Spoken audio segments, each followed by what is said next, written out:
नमस्कार, मी आहे कुणाल कावळे, के टी कावळे petrol pump Mahagaon येथून. आज आपण ऑटोमेशन विषयी माहिती बघणार आहोत. जसं की यामध्ये आपण लॉग इन केलं, सो डीलर साइन इन केलं.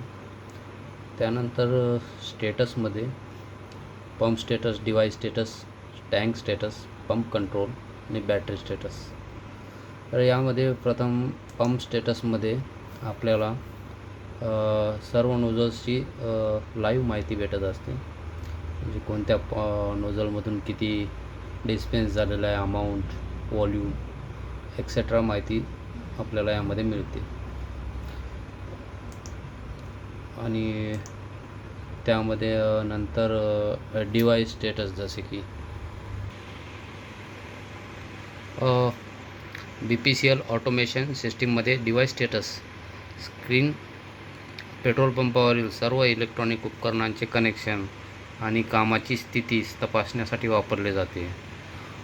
ही स्क्रीन सर्व उपकरणांचे हेल्थ चेक रिपोर्ट दाखवते. जसे की आपल्याला दाखवलेलं आहे याच्यामध्ये interface card okay okay okay, GPS not okay not okay, HOS okay. अशा प्रकारे डिवाइस स्टेटस यामध्ये दाखवले जाते.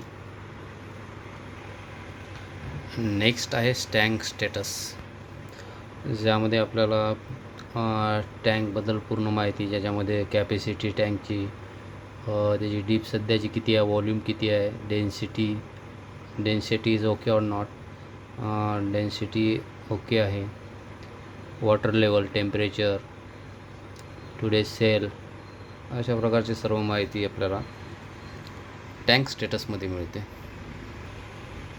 नेक्स्ट आहे पंप कंट्रोल, ज्यामध्ये आपण टेस्टिंगची कमांड वगैरे देऊ शकतो. इथून सिलेक्ट पण गिल्बर्ट हो, नोझल टाईप केलं, एक सिलेक्ट टाईप, व्हॉल्यूम, त्यामध्ये कॅश, टेस्टिंग केली, इथे 5 टाकलं आहे.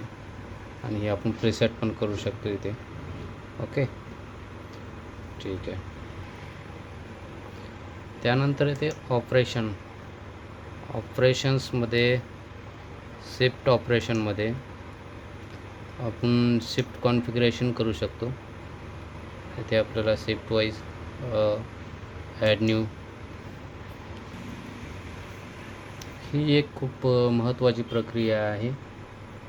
याद्वारे पेट्रोल पंपावरील दैनंदिन कामाचे तास, कर्मचाऱ्याच्या ड्युटीच्या वेळा आणि विक्रीचा हिशोब अचूकपणे व्यवस्थापित केला जातो. जसे ऑटोमेशन स्क्रीनवर शिफ्ट कॉन्फिगरेशन सेट करताना या गोष्टी लक्षात ठेवाव्या लागतात. शिफ्टचे वेळ निश्चित करणे, जसे की या in time, shift 1, shift 2, shift 3. इथे शिफ्टला नेम पण देतात, त्यात ABCD एक्सेट्रा.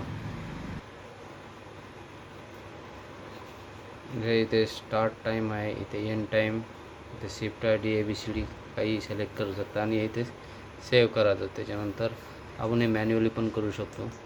जसे शिफ्ट ऑपरेशन, शिफ्ट एंड. आता शिफ्टचा वेळ चालू झालेला आहे 12:06 वाजता. आपण इथे क्लोज पण करू शकतो इथून शिफ्ट मॅन्युअली. ठीक आहे. नेक्स्ट आहे प्राईस चेंज. जसे की आपल्याला प्राईस चेंज करायची असली, इथे हे करून एनेबल करून इथे आपण न्यू प्राईस अपडेट करू शकतो.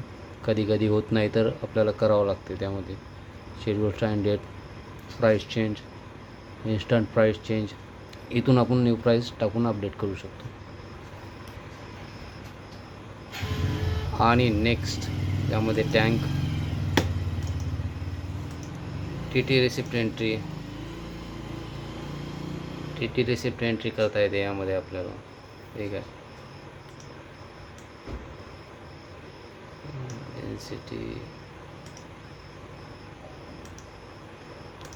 डेन्सिटी एंट्री वगैरह. ठीक आहे. आणि आपण या संबंधित इथे रिपोर्ट्स मिळतात आपल्याला. या रिपोर्ट्सवरती क्लिक केल्यावरती, जसे की ट्रान्झॅक्शनचे रिपोर्ट, टँकचे रिपोर्ट, शिफ्ट वाईज